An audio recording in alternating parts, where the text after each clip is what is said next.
بہت بہت شکریہ، آپ نے بڑی اچھی چیزیں بتائی ہیں۔ اچھا، اس میں ایک چیز اور ایڈ کر دیتا ہوں۔ خوراک تو بیسیکلی خوراک کا کوئی مسئلہ نہیں ہے، خوراک تو سیم ہے، وہ جو آپ نے فیڈ بنا کے دی ہوئی ہے وہی فیڈ چل رہی ہے سب کے لیے، تو ٹھنڈ کا بھی کوئی ایشو نہیں ہے۔ میں نے ہیٹر لگایا ہوا ہے، میرے پاس 15-16 ڈگری ٹمپریچر چل رہا ہے روم کے اندر، اور تیسرا ہیومیڈیٹی کا بھی کوئی ایشو نہیں ہے کیونکہ ہیٹر چل رہا ہے تو وہاں پہ کوئی ایشو نہیں ہے میرے پاس۔ انڈر میں ہمیں 55-54 ہیومیڈیٹی چل رہی ہے،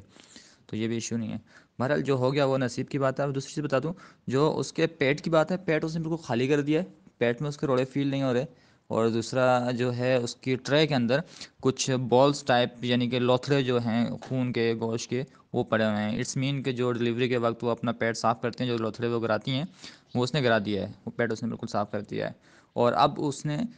یعنی کہ ویسٹ کرنے کے بعد وہ کیا کر رہی ہے، اب اپنا نیسٹ بنا رہی ہے اور بال اتار رہی ہے۔ ابھی میں نے ابھی دیکھا تھا کبھی وہ اپنے بال اتار رہی ہے، یعنی کہ اب وہ گھونسلہ اپنا نیسٹ وغیرہ سیٹ کر رہی ہے۔ تو پہلے بھی میری ایک فیمیل نے جب بچے ضائع کیے تھے تو اس نے بھی یہی سیم کنڈیشن کی تھی، اس نے بھی ایسے بچے ضائع کیے، لیکن اس نے بچے ٹائم پہ دیے تھے، بچے وہ زندہ تھے۔ تو اس نے لیکن بچے دیے، اب واللہ عالم زندہ تھے یا نہیں تھے کیونکہ رات کو دیے ہیں، مجھے نہیں پتا۔ تو اب مجھے تو سارے مرے ہوئے ملے ہیں اور بہت چھوٹے سائز میں ملے ہیں، تو آپ اس کو چیز کو بھی ساتھ میں ایڈ کر دیجیے گا۔ جی محترم، ایک بات آپ کو میں نے بتانی تھی، I am very very sorry کہ میں نے آپ کو مزید میسیج میں ایڈیشن نہیں کیا، کیونکہ میسیج لمبا بھی نہیں کرنا چاہتا، لوگ ڈسٹرب ہوتے ہیں۔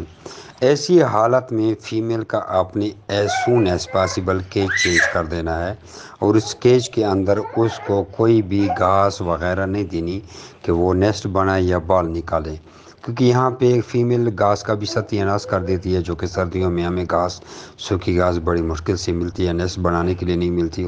تو خوراک دینا دور کی بات ہے، خیر وہ اس کو ضائع کرے گی۔ دوسری بات ہے کہ فیمیل اپنی کوالٹی کو برباد کر دے گی، وہ اپنے سارے بال ضائع کر دے گی۔ تو ایسی حالت میں فیمیل کا آپ نے کیج چینج کر دینا ہے۔ اگر اس کیج میں اگر وہ بھی پھر بھی دوبارہ وہی حرکت کر رہی ہے تو اور چینج کر دینا ہے، ایسی جگہ پہ اس کو رکھنا ہے جہاں پہ وہ ڈپریشن کا شکار ہو اور اس حرکت کو چھوڑ دے، کیونکہ فیمیل ویسی بھی ایکسپرٹ فیمیل کو بھی ایک سے ڈراؤنے کیج میں ڈال دیا جائے یا ایسی کوئی جگہ چینج کی جائے تو وہ یہ ویسی بھی بچوں کو ضائع کر دیتی ہے۔ تو یہاں پہ ہم نے نگیٹو کی طرح اس کو لے کے جانا ہے، فیمیل کو پازیٹیو کی طرح نہیں لے کے جانا۔ اب یہ اپنا گھر سمجھ رہی ہے اور وہ ایسے ہی سمجھ رہی ہے۔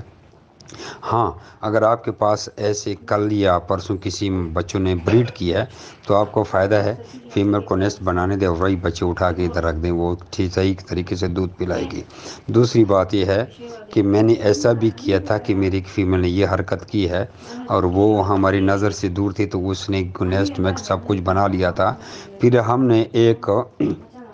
16 دن کا بچہ تھا، ایک مادہ کے نیچے مادہ ہم نے سیل کی، اور وہ بچہ اس کے نیچے رکھ دیا، پیچھے ڈھکن بند کر دیا، اور اس بچے نے خوب دودھ اس کا چوسا، اور وہ فیمیل اس 15 دن کے بچے کی ٹیک کیئر کرنا شروع کر گئی ہے۔ تو اگر آپ بچے اس کو دینا چاہتے ہیں تو اس کو نیسٹ بنانے دیں، اس کے بعد آپ بچے اس کو دے سکتے ہیں، بڑے بھی دے سکتے ہیں، 2 ہفتے کے بچے بھی دے سکتے ہیں۔ اگر نہیں تو ایسی حالت میں فیمیل کی کوالٹی کو خراب نہ کریں، فیمیل کو کیج چینج کریں، اگر پھر بھی کریں دوسرے میں تیسرے میں اس طرح کیج چینج کرواتے رہیں بار بار، نہیں تو اس کو کھلا چھوڑ دیں، جہاں پہ اس کو کچھ بھی نہ ہو فرش پہ چھوڑ دیں۔